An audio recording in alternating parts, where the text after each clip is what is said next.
markaas waa u tegey laakiin 2001 qayladaan baa markaa tacalumkeeda waa isnaqaan qayladaan baa wey waa loogahay waa soomaaliga iyo dhaqanka iyo waxaas iyo magaranaysaa uheelintaasa sheegayay waxaa hadday dhab tahay waxaan sheegayo soomaali uheelinayso wax ku qoran iyo qorayaal iyo magaranaysa aqoon faafin ninkaas badbaadi horeeyo markii dad buu soo amar buu siiyey wixii soo qaaday nin baa u tegey oo tigid soo sida wax walba halkaas laga soo ammaa isaga kumanaan boqolaalkiisii muxuu ahaa wixii dadweydiisii waraaqaha ahayd awood baa la dejiyey ciidan baa loo qoray intaasoo kombiyuutar baa la siiyey waxaa la yidhi halkaa soo saar waxaan ilaa hadda intii halkaa uu joogay oo dhowr sana ah wuxuu marayaa ilaa 7 buug meelahaas ayaa sidaa ku soo baxday marka hiilkaas maaha oo keliya markaas islaan almargeele waxa uu hiiliyey maaha qof yani shaksi ah waxa weeye intaasoo buug af soomaali ku qoran oo maaragtay aan rumaysanahay inaan tabar u helan uu ku soo saaro haddii uu halkaa ku basbeeli lahaa oo aan godkaas laga soo saaray ayaa sidaa kusoo tagayso maanta dhaxalo ah soomaana waa ummadda soomaaliya dhaxalo ah marka taasina waa qaab loogu hiilin karo soomaaliga qaabka ninkaasi maaragtay uu ugu hiilinaya qolada kale oqsanaha soomaaliya waxa weeye waa qoladan akalaan aan ii sheegay ururkan akademiyadan afafka waxay sameeyeen gole waxa lagu magacaabay golaha daryeelka af soomaaliya maaha jacayl gaar ah soomaaliga ay u qaadeen oo maaragtay malaayig soo degtay raacaan adeeg ku yimaadeen af soomaaliya oo afafka waxa lagu magacaabo afafka aan xuduudka lahayn lagu daryeelay wasi wuxuu yeeshay marka af soomaaligu oo afafka kamid labadii toban afar soo qoray marka mid walba waxaa loo sameeyey gole labadii toban ilaa hadda 6 goleyaal loo sameeyey soomaaliya bishaan buu ahaa marka anigu waxaan ka qayb galay golahaas aan samayntiisii iyo ugu horeyntii maaragtay yani sidii ugu samaysan lahaa iyo waxaa marka muddaa dowrbeeda laga joogo ayaan shir isugu tagnay jiljiga halkaasaan ku asaasay waxay wadaanta qorsho weyn oo ah kow soomaaliga khasab in laga dhigo in wadamada lagaga hadlo oo af rasmiga ka noqdo oo 4 wadan oo Soomaaliya, Kenya, Djibouti iyo Ethiopia in loo tarjumo aqoonta adduunka cilmi baaris badan lagu sameeyo waxaan ugu yeedhiyaa kow inaan ku dawaarana ku qoro anigoo ay iga saaran tahay inaan afaf kale oo aan maaragtay aqaan ama tacliinta ku bartay oo ay af ingiriiska iyo af carabiga oo kale hal buuga af soomaaliya waxaan ku qoray oo buugan muxuu ahaa buugaada tusaya cabdicasiis oo kale buug leh af soomaaliya inaan ku diyaariyo iyo waqtiga ay ugu qaadanayso 3 buug intaan ama 4 ayaan af ingiriisi ama af carabi maaragtay yani waqtiga fubriisa ugu qaadan lahaa inaan ku qoro maxaa yeelay halkan waa afaf diyaar ah oo qofka afkiisa loo saaray waa marka lagu hadlayo laakiin afkana waa af hadal maaha af qoraal maaha af qoraal ku baratay waa inaad raadiso adigu waa niftaa maaragtay kelmadihi iyo wixii maxaa lagu qoran karaa soomaaliga waxaa samayntu dhaqaysa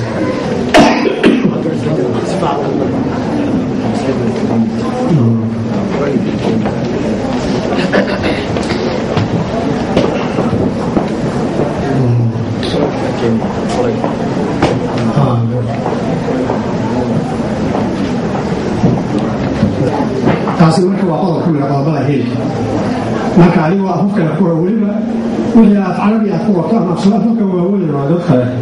ama af ingiriisi markii waxdaysaa in la boodo oo kaa furata xilka alcaadooda iyo suuqgeyntooda iyo faafintooda iyo laakiin wixii ahay oo suuq lacag baad ku helaysaa iyo magac adduun ku faafa laakiin waxaa soomaali aad ku qorto waad garanaysaa nafafaadkana markaan hadda sida uratooyinka marba meel loo taabnaya wax laga iibsada marka taasi waa in wax lagu qoro aan laga tegin afkaana iga saaran ama ku helaya sida kale aan ugu helaya waxa weeye waxaan dhiirigeliyaa dadka af soomaaliga wax ku qoran iyo kuwa ku aqriya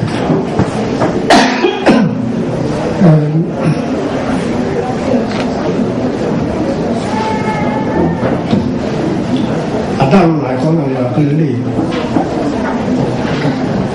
waa xintana waxaan ugu yaqaanaa sida wadaadadu waa siminsi soomaalia caalahaan weligood wadaadadu ma ogola wadaad kaleenu meelaha ka soo ariga waa xinta iyo tarka wata ka dhexeeya dadka isku xirfadda waa taas oo kale suuq ka qorayaasha iyo kuwan aqoon-yahanada la yidhaahdo oo magaranaysa anigu waxaan leeyahay doqonnimo iyo nacasnimo waxay tahay garan waan sidaas bedelkeeda cagsigeeda opposite ayaa sameeyaa xirfadaydii qoraalnimada waxay u dhuntay macanaan badanoo hadda mar walbaba maxamed shaacsan baa mar walba iyo dad badanoo asaga ii soo mariya fariin waxaa lagu caataa intilaasala la joogaa weli alla buug soo saaro bugaagta oo ninkaa ma guray waxay u dayacan yihiin bugaagta hadda waxaa laga dayaa sukay dulsaa 12 buug oo 12 sano qabya ayay ahaa oo midka ugu badan bil keliya ay ga qaadanayaan dhamaystir waxaa u dayacay dad kale bugaagto waxay kala tore ka kabaa noqotay dad kale oo wax qoray qorayaal si aan u hirgeliyo sida kuwa soo koray marka waxa weeye shirar aan u abaabulo oo sida buugaagada magaranaysa buugaag loo abaabulo lagu martaqaado adduunka laga keeno festivaalo oo la suxid iyo la hagaajin maanta waxaan qorayaan oo iyo hay'ado aan u sameeyo oo ogeey waxay ka mid tahay ka soo qaado warmaraha maqashada aan noqday la yiraahdo Somali Brand وأنا هذه قرية الليلة الصومالية وحتى سمعوا أنت حتى نشر البلاد قرية شادوك جورنال ليلة على أبوه وصورة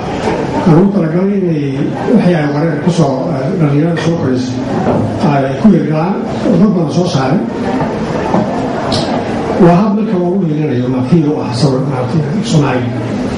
وسكر أبوه وعلي No.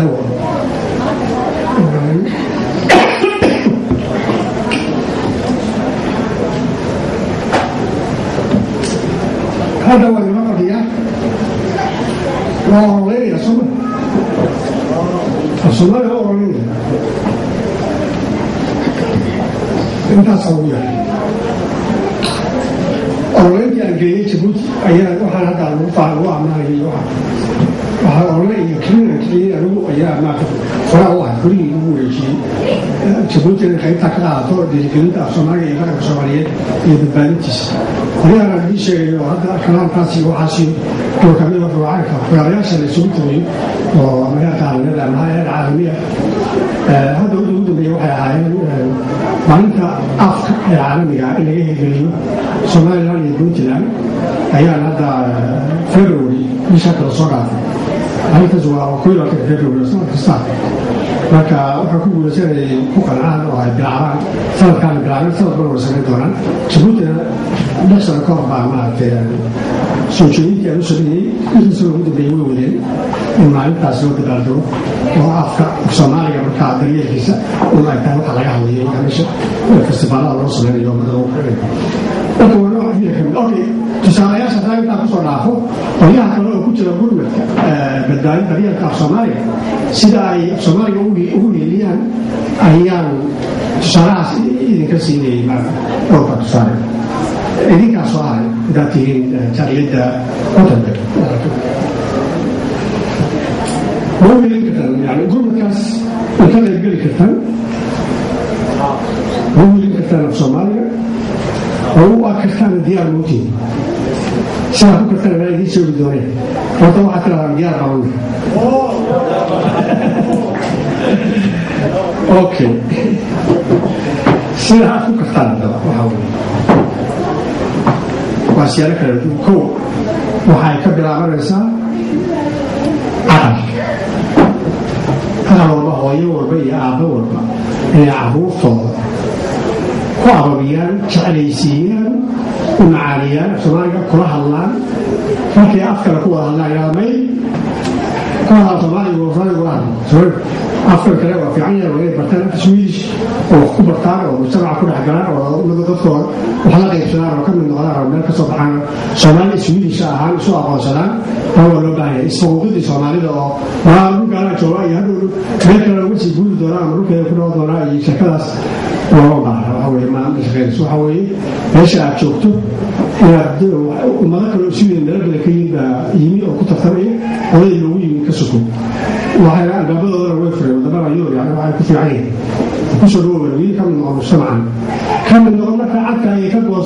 kabalo afkiina si fiican u barato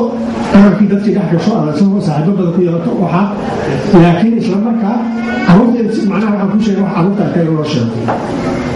inayna waa fiican tahay afkan wax ku baranayso mujtamacaga wax ka noqo oo waa ka isu aqoonsan Soomaali iyo Swedish marka ayuu taa haddana ogow waxa aad tahay wixii ahaantii meesha ka timid haddii kale language lagu yaaba noqonaysa waa lagu xaqilayaa cidina kuma ixtiraami doonto waxaad noqonaysa guul haddana ogeyn meesha ka timid iyo jiridaada iyo afkaana iyo dhaqankaada inuu arabiyo carruurta taas waa mid kow intaa kuma filan waxa weeye waa in loo raadiyo wax kastoo af Soomaali ku qoran buugaagta adigu miisaan hadda in fursada ah oo yar tahay fursadda hadda in buugaag af Soomaali ku qoran weli in badan oo carruurta loogu talagalay ku jiraan in la helo in loo iibiyo loo macneeyo markaas loo akhriyo la jeclaysiiyo yani taariikhdii looga warramo taas halkaas ka bilaabanaysaa afkii uhiilintiisu waa hiil afkii afayadaankan waad u hiilinaysaa carruurtaadina waad u hiilinaysaa adiguna waad isu hiilinaysaa sida labaad oo aan ugu hiilin kartaan waxa weeye waa sidaan oo kale intaan hadda aad faatee intaan aad sii wadaan maan dhowa intaasoo aad weli sii wataan aad u hiilin in la qabto munaasabado dadka lagu wacyigelinayo magaranaysaa maaha inay afkooda iyo dhaqankooda yani qiimaha ay u leeyihiin iyo sida baahida loo qabo in maaragtay yani la daryeelo yani munaasabadahan oo kale yani loo qabo inaad badisaan si alaali sideedii kugu soo toogay waa hab saddexaad oo aad ugu helin kartaan habka afraad oo aad ugu helin kartaan waxa weeye inaad u helisaan oo dhiirigelisaan oo garab siisaan cid alaala ciddii ku hawlan sida haddaan idin lahaa Ismaaciil Wargeele qaybta uu ka qaatay hilkani waxa weeye in waladii ku hawlan in garab siiyo oo ku taagan siyaasad kala samayn kartaan inaad ku taagan dhiirigelisaan qolyaha iyaga ku daalay oo ku daba sheegay oo maaragtay noqday yani hal tabliiqan maaragtay wadada iska wareego oo maaragtay diinta faafinteeda inaad yani lagu dhiirigelisaan markii aanu idinla imaado hadda raggaan buugaagta kusoo daalay oo dhowra ku jabay oo cid kale oo maaragtay ay jirin afkaan nala taqaan oo ka iibsanaysa inaad ka iibsataan ku ammaantaan sharaftaan oo tustaan in maaragta garanaysaan qiimaha maaragtay inay wax waxtar leh oo mid waxtar leh ay qabteen in la karaameeyo sida culamada loo karaameyn jiray loo karaameeyo maaragtay qorayaasha iyo maaragtay dadka komitada iyo afkoodii inay wax ku qoraan waxa weeye waa hiil wey aad afkiina u hiilinaysaa waxaa marka loo sacmiyo waad aragteen fagaaro marka soo taga maslaxa haddii fanaaniinta maaragtay soo bandhigaysa sida isnaanku ku heeso haddii aan loo sacmin ee maaragtay laga sii jeesto waxaa weeye isagoo cagajiidu ka baxayaa meeshii maslaxii mar dambena kusoo noqonayo laakiin haddii loo sacmiyo biis leeraanada kusoo celiyo faraxa uu farxo maaragtay xor laamaad kusoo tegaya halkaas ma sii wadaya marka waa saas marka dadkan maaragtay halabuurka oo dhan hibadan waxaan ka hadlay waa halabuurka qalinka baa la yidhaahdaa yani qoraal marka taasina waa nooc kale oo afraad oo aad ugu hiilin kartaan afkiina iyo dhaqanki ugu qaybin kartaan waxa aad muxuu ahaa uga qaybgeli kartaan waxaa inaad la socotaan waxa dhacay in la dhegaysto wax badan oo waxaa jira af Soomaali loo adeegsanayo oo la faafiyo waxaa lagu faafiyaa idaacadaha waxaa lagu faafiyaa telefishinada waxaa lagu faafiyaa internetka waxaa lagu faafiyaa buugaagta waxaa lagu faafiyaa jaraa'idka marka qofku inuu la socdo oo waxa weeye taas adigay kuu tahay dadkii waxaas faafinayayna dhiirigelin bay u tahay adigana tacliim bay kuu tahay iyo xog helid aad ka warhelayso maarta ummaddaadi maxay ku howlan tahay iyo maxaa ka socda maad wadankaga marka taa xataa la socodkeeda oo keliya ayaa waxay tahay hiil wadaalika dacfu liimaan meeshii la yidhi maarta xadiidkii maarta من رأى منكم منكرا فليحاربه بيده فإن لم يستطع فبلسانه فإن لم يستطع فبقلبه وذلك العفو الإيمان العفو الإيمان كواتا وهي كالورثة وإن نصعته يعني وها هي الصومالي وكالورثة أقوات كان الصومالي الدنيا وها ميديا الصومالي عليه السلام وكالورثة وها كبحية وهذا مركا siyaasadda iyo hebel iyo hebel halkii labadii shariif xaggee isla marayaan iyo muxuu ahaa